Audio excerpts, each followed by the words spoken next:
Hello guys, आज की इस सामान्य ज्ञान की वीडियो में आप सभी का स्वागत है। दोस्तों, आज की वीडियो में मैं आप सभी के लिए 25 इम्पोर्टेंट क्वेश्चंस लेकर आया हूं जो सभी कॉम्पिटिटिव एग्जाम में कहीं न कहीं बार पूछे जाते हैं। तो आइए दोस्तों, स्टार्ट करते हैं आज की क्लास।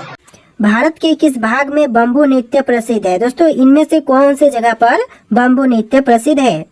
तो राइट आंसर ऑप्शन नंबर का ए रहेगा। मेघालय राज्य में बम्बू नृत्य प्रसिद्ध है। ऑप्शन नंबर ए जो है इस क्वेश्चन का बिल्कुल सही जवाब है। चलिए, क्वेश्चन नंबर 52 है, प्रसिद्ध केला देवी मेला जो है कहाँ आयोजित होता है?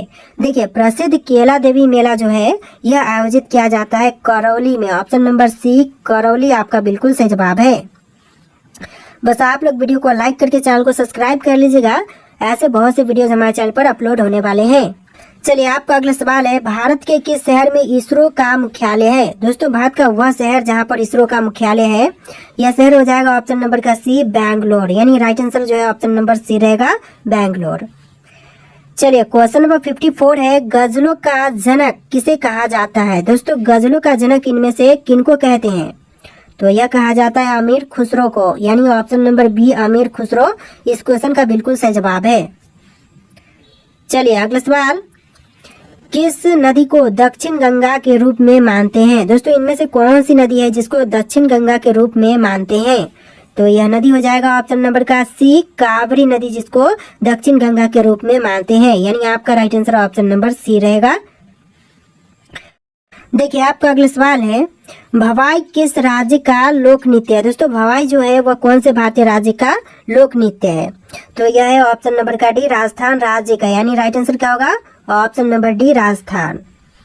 चलिए, अगला सवाल है, कलिंग युद्ध किस वर्ष में हुआ था? दोस्तों, कलिंग युद्ध जो हुआ था यह हुआ था 261 ईसा पूर्व में। यानी ऑप्शन नंबर ए जो है इस क्वेश्चन का बिल्कुल सही जवाब है, 261 ईसा पूर्व।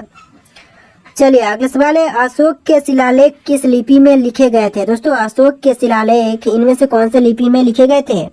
तो यह लिखा गया था ब्राह्मी लिपि में। ऑप्शन नंबर बी ब्राह्मी इस क्वेश्चन का बिल्कुल सही जवाब है। चलिए, अगला सवाल है, निम्नलिखित में से किस ग्रह का अपना कोई उपग्रह नहीं है? तो इनमें से वह कौन से ग्रह हैं जिनका कोई भी अपना उपग्रह नहीं है? तो right answer option number A रहेगा बुध ग्रह, जिसका कोई भी उपग्रह नहीं है। ऑप्शन नंबर ए आपका बिल्कुल सही जवाब है। देखिए, आपका अगला सवाल है, साइमन कमीशन भारत कब आया था? दोस्तों, साइमन कमीशन जो भारत में आया था यह आया था 1928 में। ऑप्शन नंबर सी 1928 आपका बिल्कुल सही जवाब है। चलिए, अगला सवाल है, पूर्ण स्वराज का प्रस्ताव कब पारित किया गया था? देखिए, पूर्ण स्वराज का प्रस्ताव यह पारित किया गया था 1929 में। ऑप्शन नंबर बी 1929 आपका बिल्कुल सही जवाब है। चलिए, क्वेश्चन नंबर 3 है, महात्मा गांधी ने पहला सत्याग्रह कहाँ किया था? देखिए, महात्मा गांधी जी ने पहला सत्याग्रह यह किया था चंपारण में। ऑप्शन नंबर ए चंपारण आपका बिल्कुल सही जवाब है। चलिए, अगला सवाल, जलियांवाला बाग हत्याकांड कब हुआ था? दोस्तों, जलियांवाला बाग हत्याकांड जो हुआ था यह हुआ था 13 अप्रैल 1919 को। ऑप्शन नंबर ए जो है इस क्वेश्चन का बिल्कुल सही जवाब है, 13 अप्रैल 1919। चलिए, अगला सवाल है, दांडी मार्च कब शुरू हुआ था? दोस्तों, दांडी मार्च की शुरुआत जो हुआ था यह हुआ था 1930 में। ऑप्शन नंबर बी 1930 आपका बिल्कुल सही जवाब है। चलिए, अगला सवाल है, भारत छोड़ो आंदोलन कब शुरू हुआ था? दोस्तों, भारत छोड़ो आंदोलन जो शुरू हुआ था यह हुआ था 1942 में। ऑप्शन नंबर सी 1942 आपका बिल्कुल सही जवाब है। देखिए, आपका अगला सवाल है, नेताजी सुभाष चंद्र बोस ने आजाद हिंद फौज कब बनाई थी? दोस्तों, नेताजी सुभाष चंद्र बोस द्वारा आजाद हिंद फौज का गठन यह हुआ था 1943 में। ऑप्शन नंबर सी 1943 आपका बिल्कुल सही जवाब है। चलिए, अगला सवाल है, भारत को स्वतंत्रता कब मिली? दोस्तों, भारत देश को स्वतंत्रता यह मिला था 15 अगस्त 1947 को। ऑप्शन नंबर ए जो है इस क्वेश्चन का बिल्कुल सही जवाब है। चलिए, अगला सवाल है, जय जवान जय किसान का नारा किसने दिया था? दोस्तों, जय जवान जय किसान का नारा देने वाले यह थे Lal Bahadur Shastri. Option number B जो लाल बहादुर शास्त्री हैं बिल्कुल सही जवाब है। इस वीडियो में टोटल 80 क्वेश्चन है, जहां पर 60 क्वेश्चन एक भाग में आपको देखने के लिए मिले और 20 क्वेश्चन एक भाग में आपको देखने के लिए मिलेंगे। तो चलिए, क्वेश्चन नंबर 10 है, 1991 में भारत में आर्थिक सुधारों की शुरुआत किसके द्वारा की गई थी?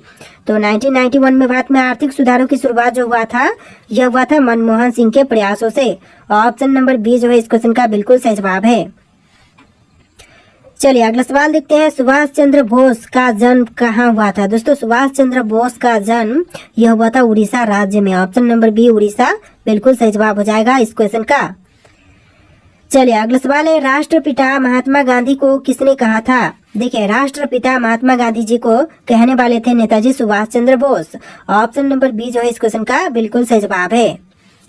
चलिए क्वेश्चन नंबर 13 है, भारतीय संसद के 2 सदनों का नाम क्या है? भारतीय संसद के 2 सदन यह होते हैं लोकसभा और राज्यसभा। ऑप्शन नंबर ए जो है इस क्वेश्चन का बिल्कुल सही जवाब है, लोकसभा और राज्यसभा। चलिए अगला सवाल है, भारतीय संविधान को बनने में कितने वर्ष लगे थे? भारतीय संविधान को बनने में टोटल 2 साल 11 महीने और 18 दिन का समय लगा था। ऑप्शन नंबर ए जो है इस क्वेश्चन का बिल्कुल सही जवाब है, 2 साल 11 महीने 18 दिन।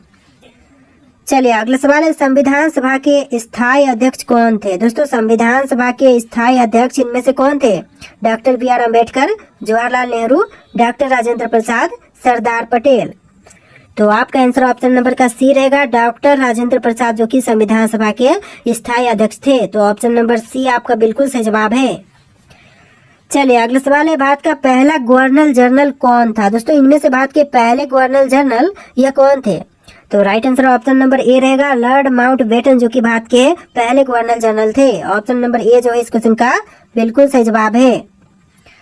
चलिए अगला सवाल है, भारत के प्रथम उपराष्ट्रपति कौन थे? दोस्तों भारत के प्रथम उपराष्ट्रपति इनमें से यह हो जाएंगे डॉक्टर सर्वपल्ली राधाकृष्णन, यानी option number C doctor Sarvepalli Radhakrishnan बिल्कुल सही जवाब है। चलिए अगला सवाल है, किस वर्ष में पहला आम चुनाव हुआ था? देखिए पहला आम चुनाव जो हुआ था यह हुआ था 1952 में। ऑप्शन नंबर सी 1952 बिल्कुल सही जवाब है। चलिए अगला सवाल है, भारतीय संसद का उच्च सदन कौन सा है? दोस्तों भारतीय संसद का उच्च सदन यह होगा राज्यसभा, यानी होगा नहीं बल्कि है ऑप्शन नंबर बी राज्यसभा आपका बिल्कुल सही जवाब है। चलिए अगला सवाल है, साइमन कमीशन भारत क्यों भेजा गया था? देखिए भारत में साइमन कमीशन का आगमन जो हुआ था यह हुआ था भारत सरकार अधिनियम 1919 की समीक्षा के लिए, यानी राइट आंसर जो है ऑप्शन नंबर बी रहेगा, भारत सरकार अधिनियम 1919 की समीक्षा के लिए साइमन कमीशन को भारत में भेजा गया था। चलिए अगला सवाल है, भारतीय सेना की स्थापना किसने की थी? दोस्तों भारतीय राष्ट्रीय सेना की स्थापना करने वाले इनमें से कौन थे? जैसे कि भगत सिंह, सुभाष चंद्र बोस, चंद्रशेखर आजाद, बाल गंगाधर तिलक। और ये क्वेश्चन वेरी इंपॉर्टेंट है और मैं आपसे टेस्ट लेना चाहता हूँ कि आप इस क्वेश्चन का आंसर पहले से जानते हैं या फिर नहीं। तो इसका राइट आंसर आप लोग कॉमेंट करके बताइएगा कि भारतीय राष्ट्रीय सेना का स्थापना किसने किया था।